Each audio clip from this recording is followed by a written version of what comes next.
Баршаңызға сәлем достар. Менің каналыма қош келдіңіздер. Мен сіздерге бүгін жер бетіндегі миллион ересек адамдардың жазу мен оқуды білмейтіндігі туралы айтатын боламын. Видео соңына дейін қарап, лайк басуды ұмытпаңыздар.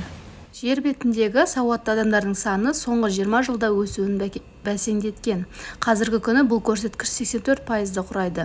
Біріккен ұлттар ұйымының басқармасы дайындаған мәліметтерге сүйенетін болсақ, әр әлемдегі 781 миллион ересек адам, яғни жер планетасының әр 10-шы тұрғыны жазу мен оқуды мүлде білмейді.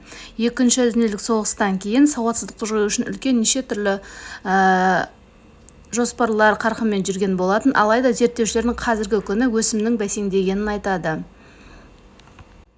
Ғалымдардың айтуы бойынша, орталық Африка мен Батыс Азия елдерінің әлеуметтік-экономикалық дамуының төмендігімен байланыстыруда. Жазып оқи алмайтындар адамдардың 76% осы өңірлерде тұрады. Айта кетерлігі, ЮНЕСКО-ның келтірілген статистика бойынша 15 пен 24 жас аралығында жастардың сауаттылық көрсеткіші 90%-ды құрайды. Бұл жақсы көрсеткіш, бірақ қалған 10%-ды алған кезде 126 миллион адам мүлде жазуды білмейтіндігі.